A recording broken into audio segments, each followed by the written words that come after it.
দেশে শান্তি প্রতিষ্ঠা করতে পারবে তাদেরকে নির্বাচিত করার জন্য আমি আপনাদেরকে উদাত্ত আহ্বান জানাচ্ছি।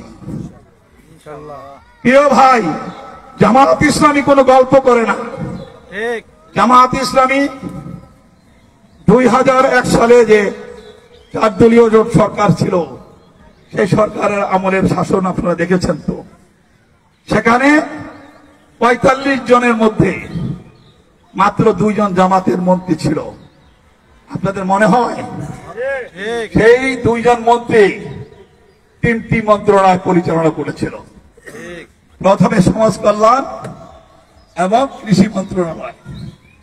কিন্তু আমার ভাইয়েরা লক্ষ্য করলো, কৃষি মন্ত্র সারা বাংলাদেশে যে তৎপরতা চালাচ্ছে, মন্ত্রণালয়ের উন্নতি করছে, জামাত ইসলামীর সমর্থন বেড়ে যাচ্ছে। আগামী নির্বাচনে জামাতের সাথে পারা যাবে না।